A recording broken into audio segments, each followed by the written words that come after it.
Hey, good morning to everybody. Happy Monday. It's Daryl here. It is bright and freaking early, man. It's 3 a.m. here in Connecticut on the East Coast. My hands are a little shaking this morning. I'm a little nervous about doing this video. I'm going to talk about some things that I don't think I've ever mentioned before. And let's see if I got the guts to go through with this. All right, the best way to do this is to give you guys the timeline on how I came about doing this video and what's going to lead up to what I'm going to talk about. I've been wanting to do a video. I've wanted to do a recovery video today. It's just with the holidays, and basically just with the holidays, there's a lot of drinking and partying coming up. It's been on my mind a lot, and being in solitude sometimes. So I've been wanting to do a video on Robert Downey Jr.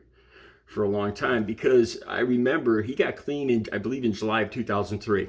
I got clean in October 23rd of 2006, about 3 years, a little over 3 years later. And we've both been clean and sober since. And there's just so many similarities. And I've been wanting to talk about him. But I remember him getting caught in a hotel room. He just kept getting arrested over and over and going into recovery. He'd go into detoxes and rehabs. He'd come out and he'd get arrested a few days later. There'll be links down below to this. And this just reminds me so much of who I was. You know, I had every intention when I was in those recovery, when I was in these hospitals and these detoxes and these recovery places over 13 times. When I was in there, a lot of time, I was so serious. I was so genuine about, I had it with addiction. I wanted recovery.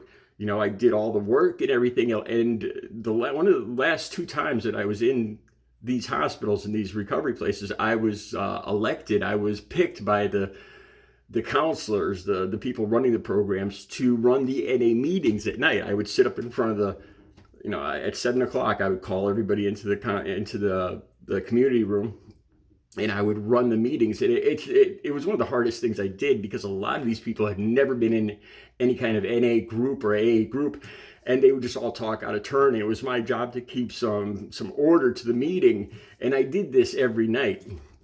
I had every intention of being clean when I left these rehabs and detoxes. And the minute my foot, the day I left, as soon as those doors opened and I stepped out onto the sidewalk, my priorities, my ideas, everything just changed. Well, I could do this. What am I going to do now?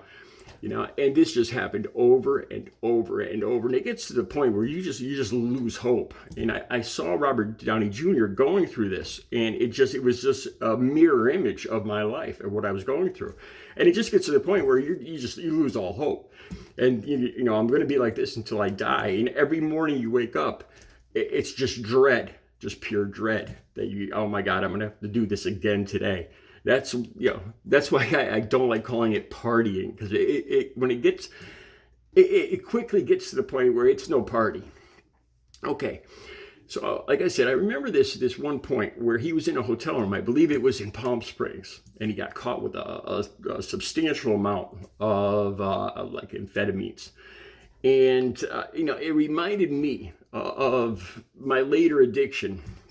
There's a couple movies in particular that I saw back in the 90s.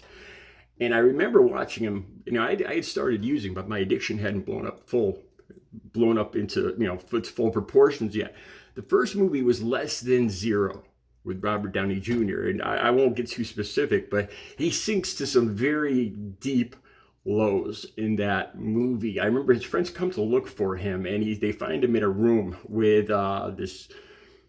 It's a bad character, like a dealer, and he's having Robert Downey Jr. do things that a man usually would never do. I think he had makeup on, and he was performing different things.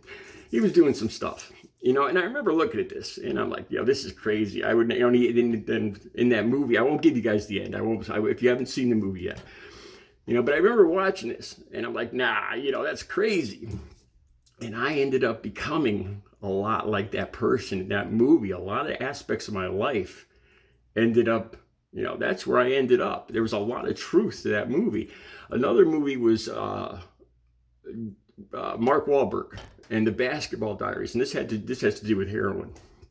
And in this movie, It's a bunch of kids, a bunch of young guys. It's a true story in New York City where they're, talented basketball players in high school, and they just start messing around with heroin, and they quickly go downhill. And there's one point in the movie where Mark Wahlberg's character is trying to get $20 from his mother, and he's banging on the door, and you see his mother on the other side of the door crying, and he's like, "Please, Mom," he's begging her, "Please, Mom, just $20, please."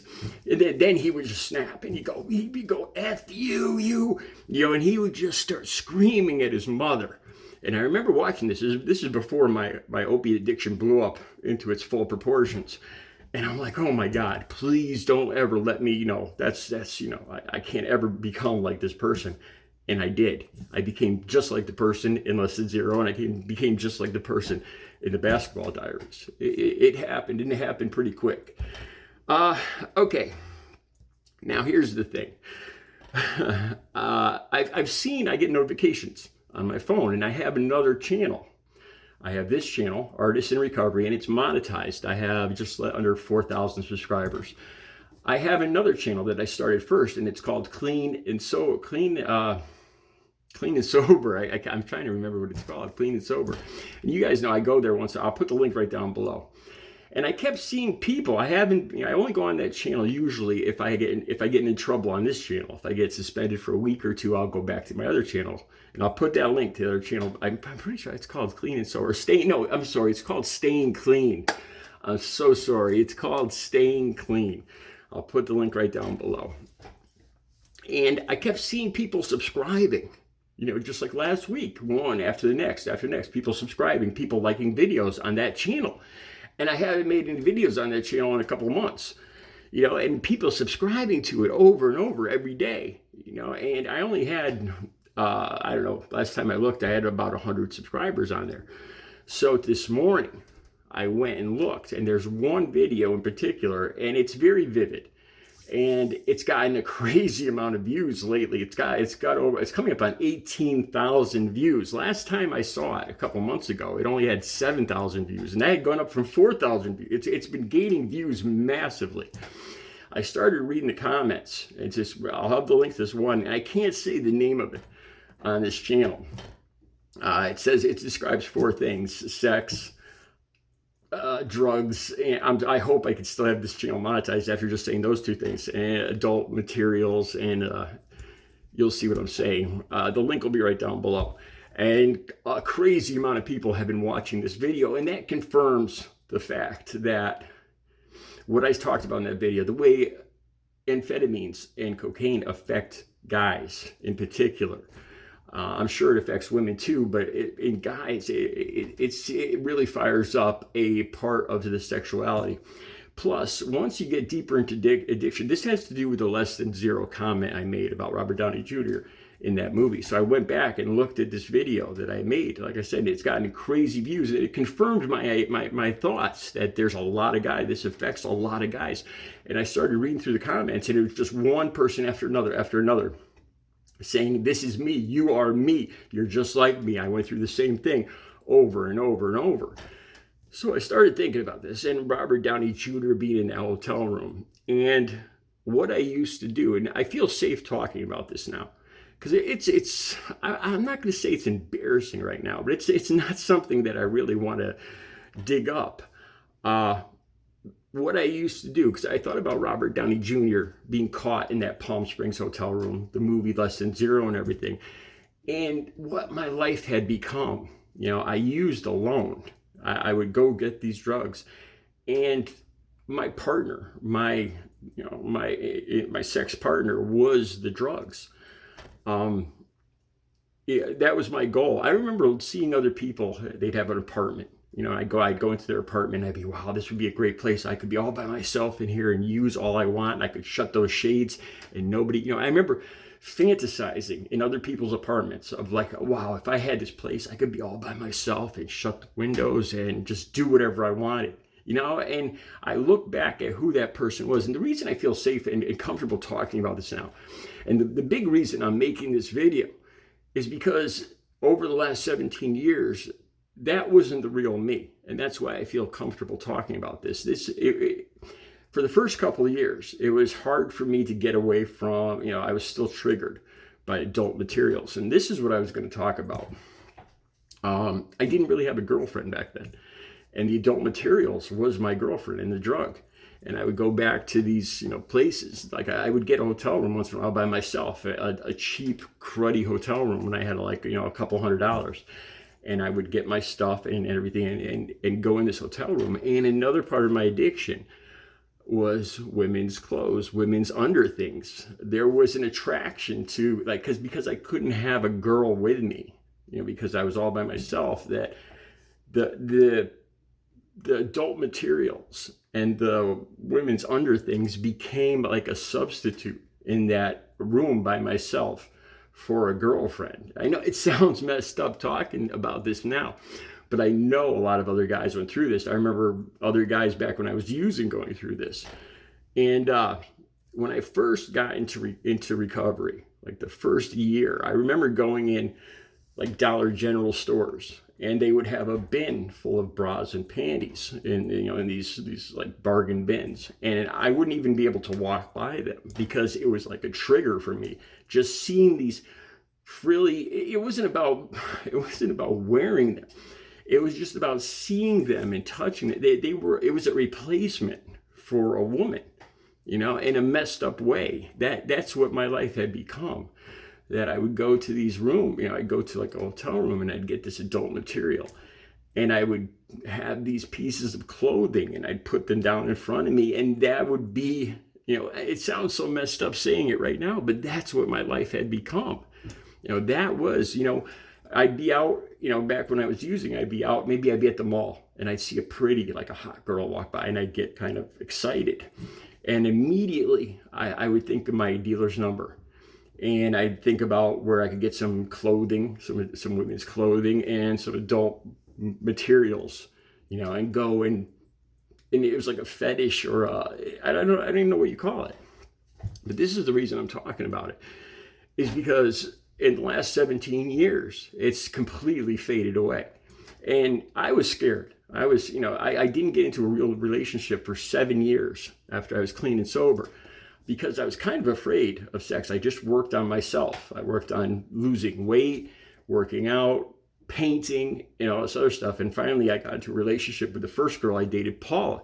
And it was a completely normal, happy relationship. And at that point, like, she would leave her underthings laying around in the bedroom and stuff. And I no longer had that attraction, that urge, because I had a real woman and I was back into a normal life. And that attraction, that addiction faded away completely. And that's the reason I'm making this video, and this is hard to admit. It's embarrassing. It is. But like I said, the reason I can talk about this, there's two reasons, is because I know that wasn't the real me. Like I said, over the first year or two, I would see frilly underthings or adult materials, and it would just fire. It was like a cross addiction. It would fire me up. And immediately that was my life, as sad as that sounds. But once I got into recovery, and I made a point of, for the first year or so, of staying away from that stuff, avoiding it. Like I said, in these bargain stores, I would not even look at those frilly underthings, because I'd see like a D cup or something, and I'd picture the woman that would be in it, because I really couldn't have one. My partner was the drug at that point. And that became a replacement. As sad as that sounds, it became a replacement for a woman. But once I got clean and sober, after quite a few years, I got into the first relationship with Paula, and it was a great, normal, happy, loving relationship. And at that point, my trigger of these frilly underthings or adult materials had completely faded away. It's never been an urge or a factor since. And then I started dating Audrey.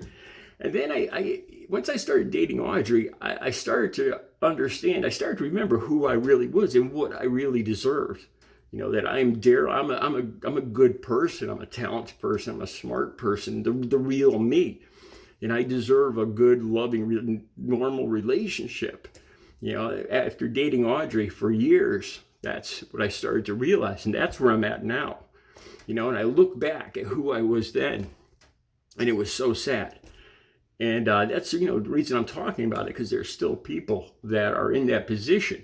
And I want to tell you, it is possible. It is possible, because I thought I was doomed to be stuck in this horrible, embarrassing, sad life for the rest of my life. And it's not true. I got back into normal relationships, and it wasn't that hard. It was just staying away from the triggers for the first year or so. And after that, like I said, the real me started to come back out. I guess I could use the goofy word bloom. The real Daryl started to bloom, started to emerge back out. And I remembered, this is me, and I deserve this. I deserve a loving relationship. I deserve a good woman. This is the real me. And this is why I feel okay talking about this now, because it's embarrassing talking about who I was then. But who I was then was in the disease of addiction. It wasn't the real me. And so I don't have a problem talking about it, because it's not who I am today. That was somebody that was suffering badly from addiction. And the reason I can talk about it is because there's other people that I know, after going back and looking at my other channel, Staying Clean, and seeing 17,000 views on this, and reading the comments, I realized how many people, how many other guys, how I was right. It wasn't just me that had this fetish, this addiction. It's a lot of other guys. Like I said, the link will be down below. So recovery and a truly happy life, it really is possible. That's the point of this video. You guys, I'll be back later. I want to do some more recovery videos. I'm just in that frame of mind lately. And after seeing all the people that watched that video, I think it's a good idea. You guys have a good Monday.